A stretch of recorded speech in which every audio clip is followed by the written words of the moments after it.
What's going on, guys? TZ Champ here. Welcome back to another video, and in today's video we have a Path of Exile 2 video. I know I haven't made any content on this game yet. I haven't made any content in a while, to be honest with you guys, so I apologize for that. I've been trying to figure out how to make some content of this game in particular, because I have been thoroughly enjoying this game. I've also been thoroughly enjoying Monster Hunter Wilds, but I haven't really figured out what kind of content to make in those games just yet, because I know a lot of my successful content's mostly guide videos, with the occasional like funny random moments videos doing semi good. But I didn't know what to really do for Path of Exiles, because I really like this game and most of the guides are already out, because this game actually came out, the early access came out in December and it's still in early access right now. But I didn't start playing until February because I personally didn't know anything about the game. I didn't really look into it or anything. And then finally, one day, like early February, I was looking into some other games because I had been burnt out on RP and things like that from 5M. So I was like, okay, let's find another game. I looked at this one and I was like, wait a minute, I actually think I might like this game. So finally caved in and got it, and now I'm basically addicted to this game because I love to play it. Especially when I have some friends to play with. It's just so much fun.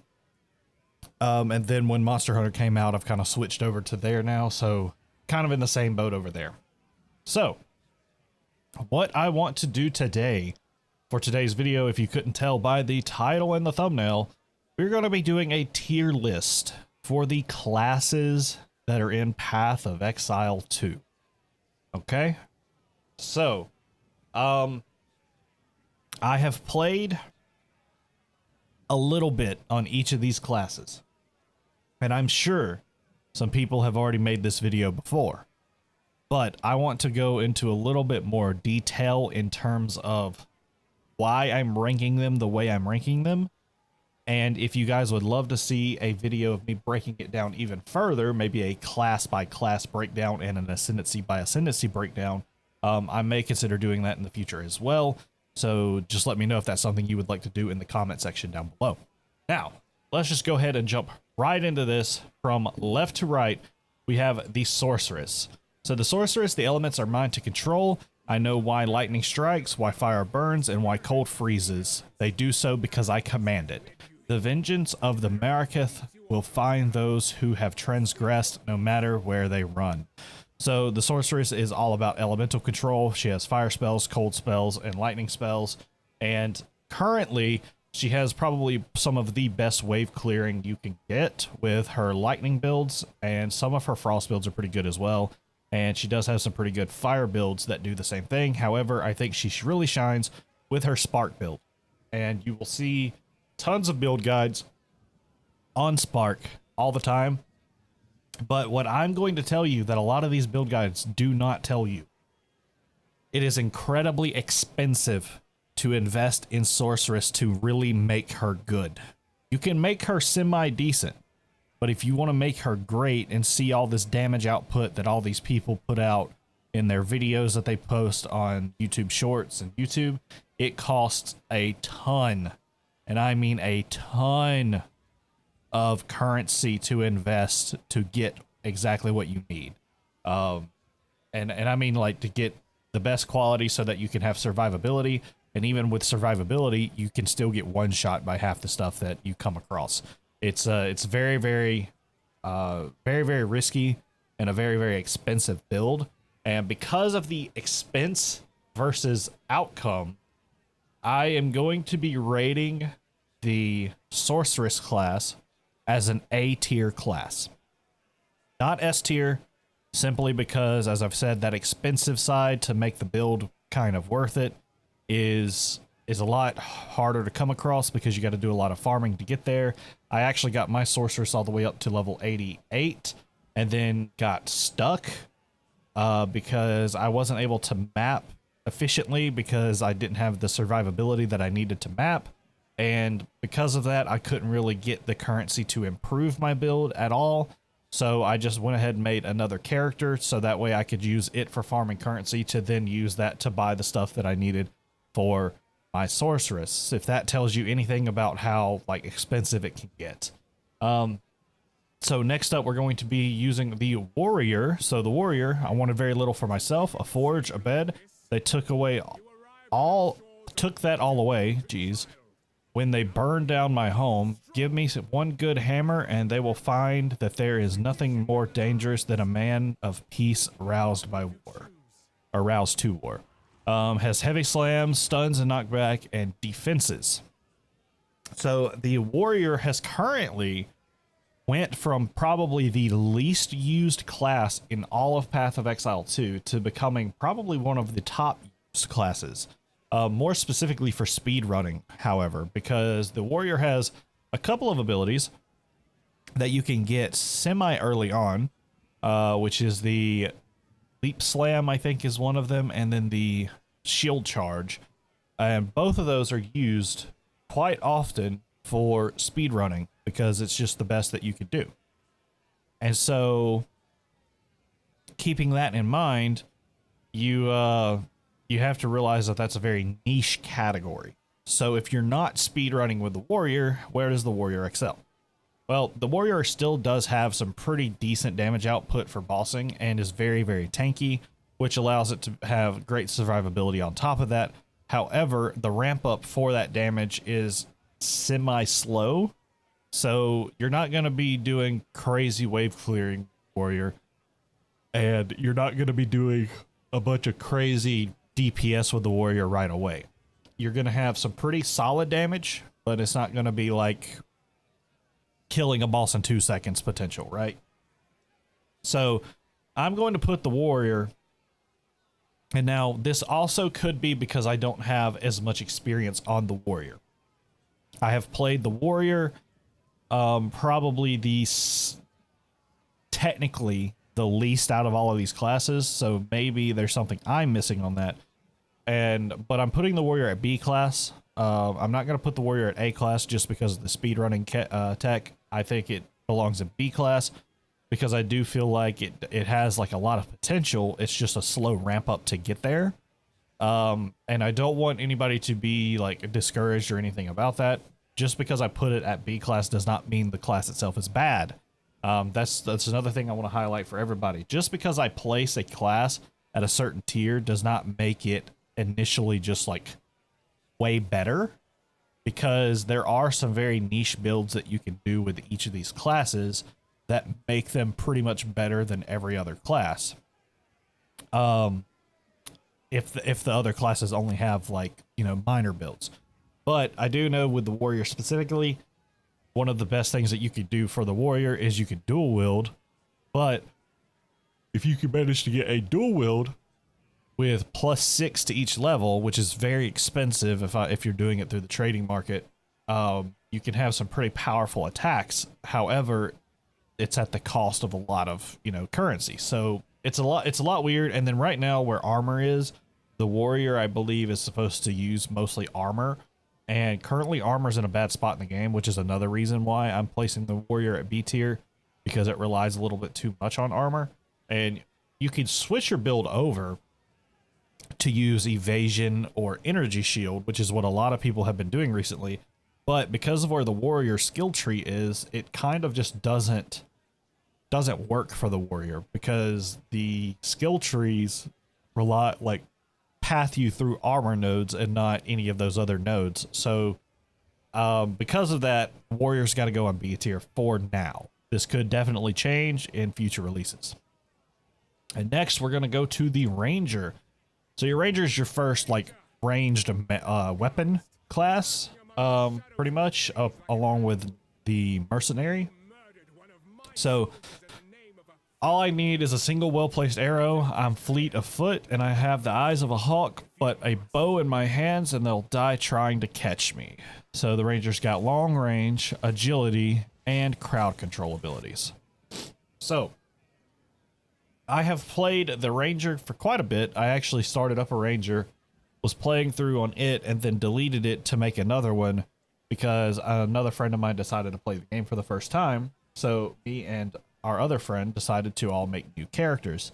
That other friend was Azurus. So me and him made rangers because he hadn't tried out any other, like he's only had 2 characters, I think, in the game. So the ranger was going to be his 3rd character. And then I decided to do a ranger as well, since that was my current like lowest level character at the time, apart from my warrior. But my warrior is doing a donation only run, so it's kind of in a weird spot. So, yeah, basically that's how that went. So I started up a ranger again, and I will say the ranger is a very comfortable build. And it's very comfortable to play because it is just a ranged, kind of thing. However, I do feel like the scaling on it is a little bit slower paced than some of the others that we will talk about in a minute. But I don't think it's necessarily bad. It just requires you, it just doesn't ramp up very quickly. But there are a couple of abilities that you can kind of chain together that make it very, very strong. And you can choose between a lightning arrow build, an ice shot build, and poison arrow or poison build, and even a gas grenade build or gas arrow build, which blows up and explodes and stuff. So there's a couple of different options of builds that you could do for the ranger, and all of them are, for the most part, fairly good. So they're not like terrible. It just requires that, again, requires you to get some very good items to kind of support, because there's going to be a lot of these characters that are very heavily item based versus others being a little bit more stat based versus others being, skill based. Like there's a lot that really goes into it to actually make these characters really good. So the ranger is one of those that benefits heavily from items, because you can use a bow, and then your bow is going to have some like effects and things that improve what you're capable of. But you also get a quiver, which is going in your offhand, which also gives you benefits. And then there are certain bows that can actually kind of help contribute to the boost you get from the quiver, which is also pretty nice. So if you have a really good quiver, you can get that bow and it has like really good effects. It'll just multiply that on top of it. Or you can just get a bow that has additive effects. It kind of just depends on what your build is. So it's very interesting and a very, I would argue, pretty complex build pathing that you can do with the ranger. However, I will say, in terms of scaling, it is fairly slow, and because of that, I'm going to put the ranger in B tier, just with this is with my experience with these classes and characters, and I haven't made it to the full-on in-game with the ranger yet to be able to start building with in-game items. So maybe the scaling gets much better once you get up to that level, but for now I'm putting it at B tier, just because it doesn't have as much wave clearing potential right now for myself. So I'm hoping that'll probably improve, like I said, the better items you get. So it's definitely not something that's like a guarantee. So I don't want you guys to be discouraged about that. Definitely try out the ranger if you think that you might like her. It's just one of those things where I just think that there's a couple of characters that kind of scale a little bit better than she does. So yeah, just take that with a grain of salt if you will. But that's where I would rank the ranger. She does have some very overpowered builds though. There's like some 20 million damage builds. There's some really, really good builds that you could do with a lot of these characters, but they're very niche builds and require a lot of good items that are very expensive to get your hands on, which is what lowers their rank slightly. That's something that a lot of people won't tell you for the build guides, is just how expensive some of these characters are to build. So next we have the witch. I do not fear death, I am its master. Darkness and the dead are my weapons of war. My enemies will rot from the inside out as my army of corpses tears them, screaming limb from limb. So minion builds, chaos magic, and osteomancy. I don't know. So the witch is almost like your summoner of the game. Very strong.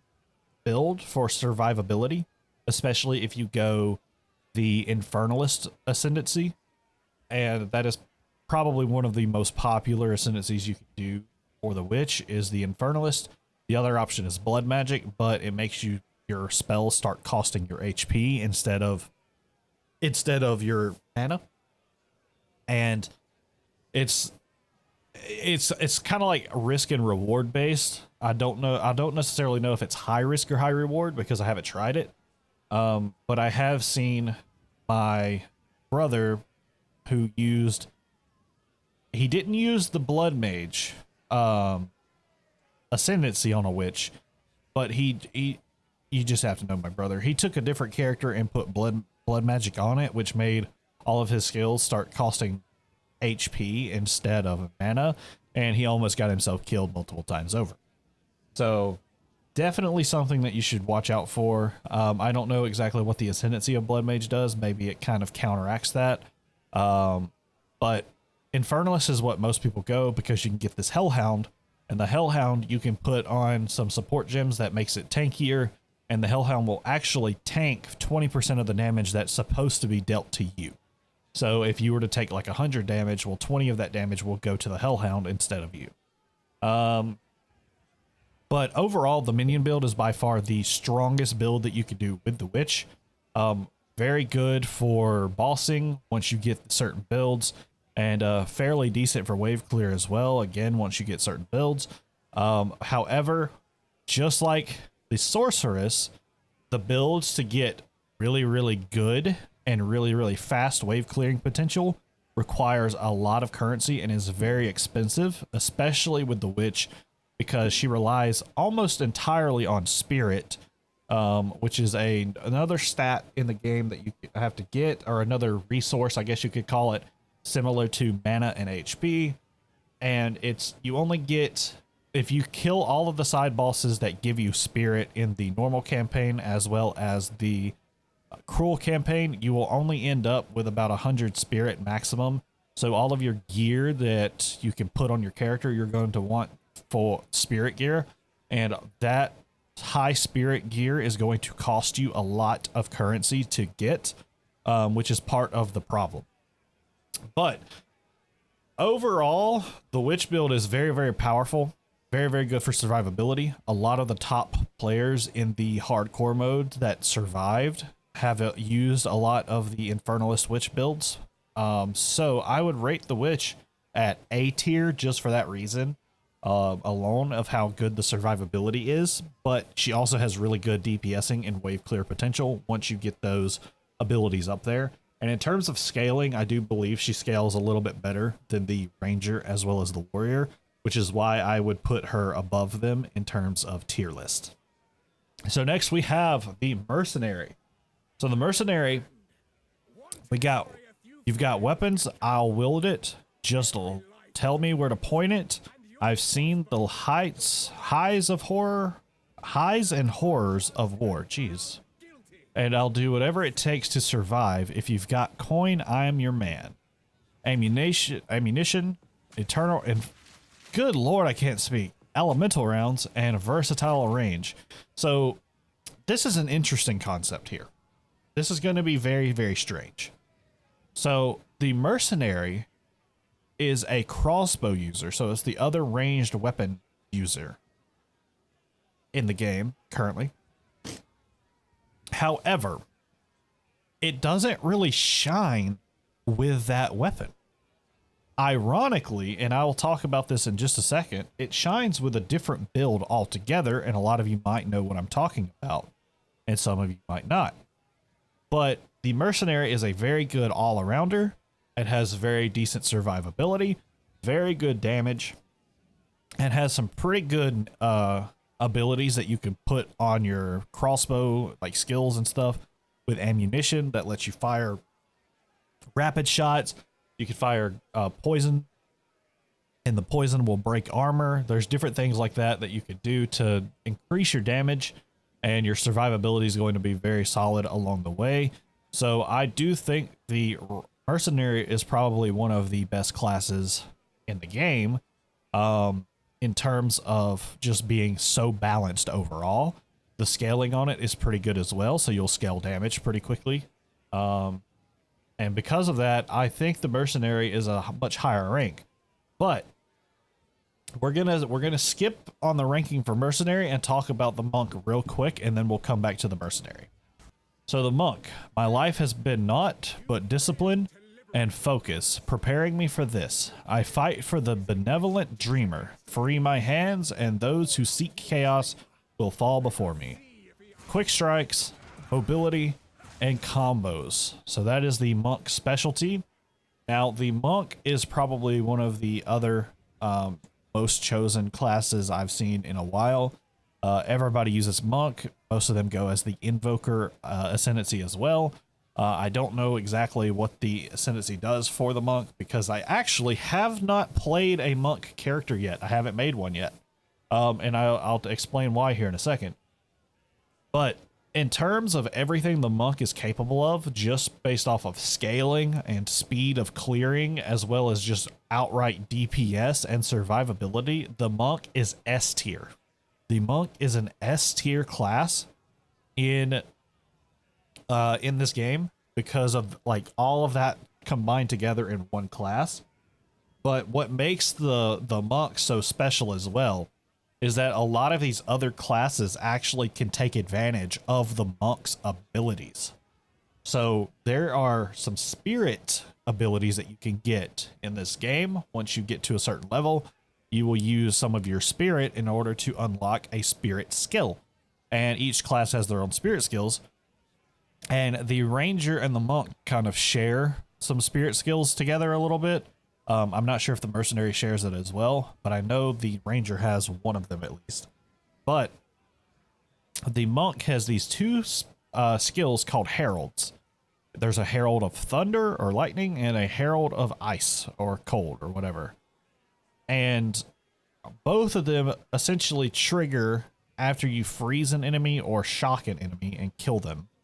And the Herald of Thunder will shoot down lightning bolts on the next like 2 of your attacks after you've killed a shocked enemy.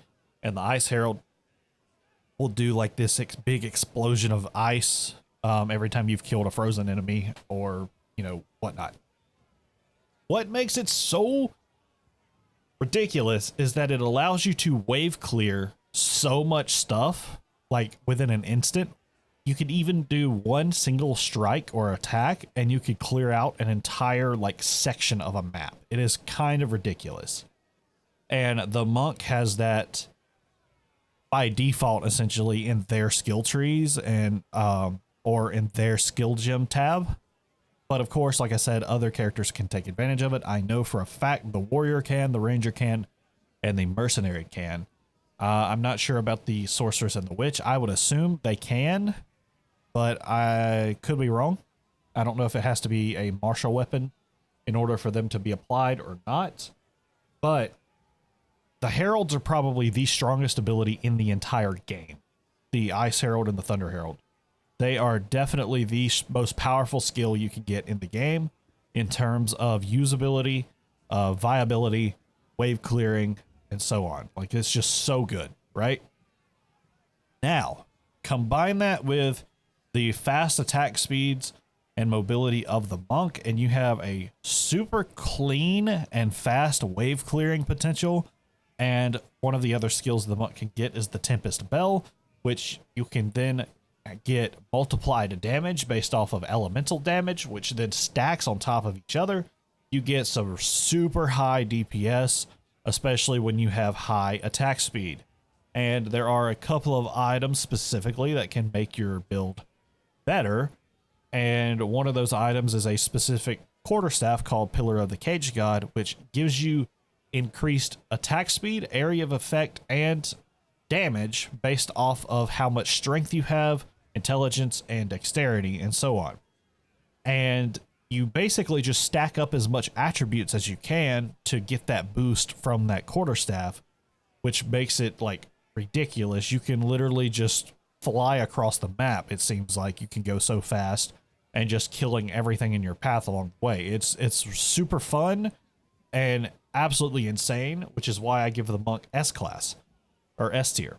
So going back to the Mercenary, Why did I wait until talking about the monk before coming back to the mercenary? Well, that reason is very simple.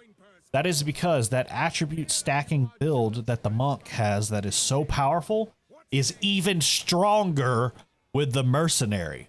Players have found out because of where the mercenary starts on the skill tree, it actually has the better advantage of stacking up more attributes than even the monk. And on top of that, you can combine it with some of the gemmeling ascendancy for the mercenary to make it go even crazier with the skills and different things like that. Just overall makes it so much stronger and more powerful. And now to get like the perfect build, of course, it is going to be very expensive, especially if you're trying to get your hands on an Astromint Stellar Amulet. It's going to cost hundreds of divs, which is the only downside, honestly. But overall, it is so strong and so powerful that you can clear so much so quickly. And in fact, I can give you an example. This is my mercenary. It's a Gemling Legionnaire Mercenary, but I'm using the monk build. This is what I wanted to wait and show you guys until the very end to just so you understand. This build is considered by a lot of players the current best build in the game. And it's not even a competition. Like, I'm just going to throw in just a random map. We'll just do this. Like, we're not going to focus on what the actual modifiers are on the map. We're just going to throw a random map in, and I'm just going to show you just the wave clearing potential of this character. So, now, again, it's very expensive to get this build kind of like at its peak, but the best part is that this item right here, the Pillar of the Cage God, which is this is the essential item you need for this build, is incredibly cheap. I'm talking like it's only a few exalts and stuff because there's so many of them out there. It only costs a few exalts to get. And then you need the Hand of Wisdom and action vertebraps, which is also fairly cheap to get your hands on. Of course, if you want more perfect rolls and perfect corruptions and stuff, it's going to be a lot more expensive. But in terms of just getting the item, it is much cheaper for these two items compared to literally every other class. So, with that being said, this is the potential of this build as well as the monk. Because keep in mind, the monk can do this too. And this is the monk skills. I'm just using a class that's better at it. So here we go. So this is literally what you do with this class. You just hold it down and it just kills everything. You don't have to think about it. You just hold it down and go. And that's literally it. That's all this build is. It is just absolutely insane, and the DPS on it is insane as well. Like this, it's honestly ridiculous. A lot of people are speculating this build's going to get nerfed, but I honestly don't know what they could do to nerf it. The only thing I can see them nerfing is the Heralds. The Heralds is what really makes this build so powerful, because if you've noticed, I'm not really hitting half of these things. All I have to do is, one, this quarterstaff gives increased range, so you don't actually have to be up against the enemy to hit them like you would normally for a melee build. I just have to be close. And then the Heralds do the rest of the work for me. So, like, all of that ice explosion you're seeing is literally just the Heralds. I'm using one ability right now, and that's the Tempest Flurry. I'm not even using basic attacks at the moment. I'm just spamming Tempest Flurry, and I'm regenerating my mana with a mana flask every chance I get when it starts getting low. But this is the build. This is literally it. It's ridiculous. It's so strong, and I honestly agree with everybody that say that it's probably the best and strongest build in the game. Like, this is super strong. Like, there's just nothing that anybody can really do about it.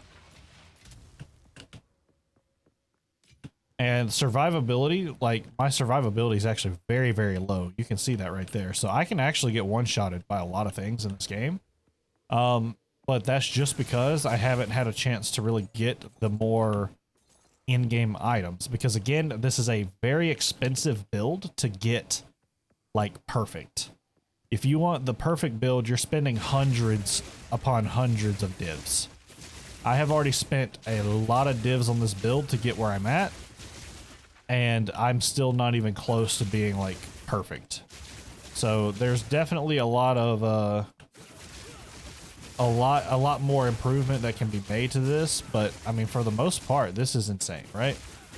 And again, this is something that scales super quick because everything, like every percentage increase you're getting, is happening per stat that you increase.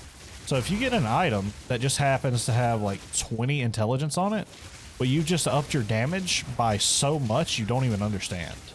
And if you get an item that has 20 dexterity on it, you just increase your attack speed, which also in turn increases your damage by so much. It's unbelievable. So we got one more boss up here, so I'm going to go ahead and clear that for you so you can see. But this is, of course, the S tier. That's where I would rank Mercenary. Mercenary I'm ranking as S tier, especially if you're using this build. Now, if you're choosing to use the normal Mercenary build, I would probably put normal Mercenary in A tier. Because again, it's a strong build. However, look, I just killed that boss with just the heralds. I never even touched it with my actual skills. That's how strong those heralds are.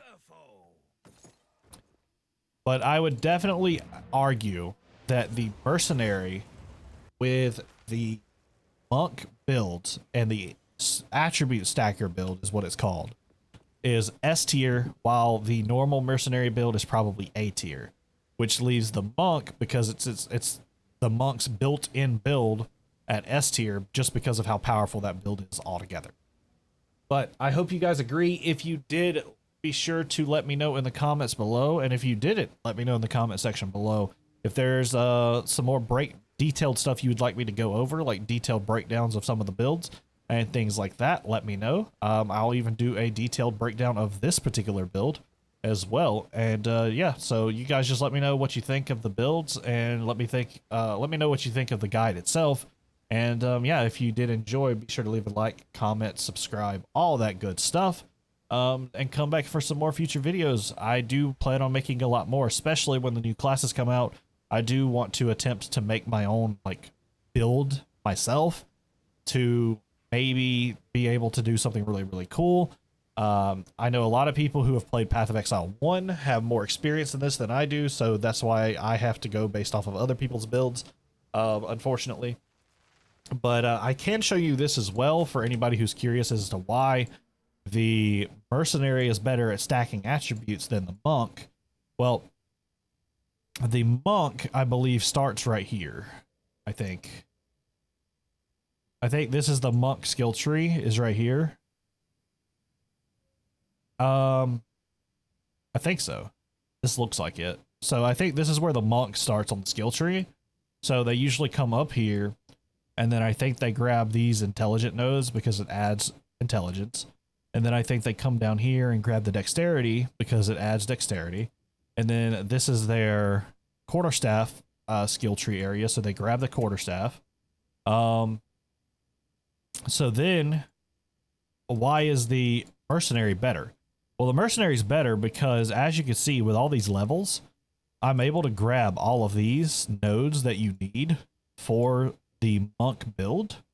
However, I also am able to grab these, which is giving me +3 to all attributes, +3, +3, +3, plus 10% increased, +3, +3, +3, and then 2% increased damage per 5 of your lowest attribute. So that is also another reason why the Gemling Legionnaire is so strong. On top of that, you have these abilities right here, +2 quality of all skills, +10 quality, +2, and then +1 level of all skills. But you can also go up here where your skills cost less if you're having mana issues, and you can just take this route instead, which is also pretty helpful. And then I think it's this one right here, 3% increased attributes. Attribute requirements can be satisfied by your highest attribute, and 3% attributes, and then inherent bonuses from intelligence, strength, and dexterity are doubled. So you can actually get even more stats from this as well, which is just another reason why this is so much better for your ascendancies and your damages and things. So it's kind of ridiculous, guys, and that's why it's so strong. But again, thank you guys so much for watching. I'm sorry I got a little sidetracked. I was trying to make this video under 30 minutes, but I did go into a little bit more detail than I originally planned. I wasn't actually going to show you guys the build itself. I just kind of decided on the spot. So yeah, but thank you guys again for watching, and I love you guys. Appreciate you all for watching as always, and I will see you all in the next video, hopefully.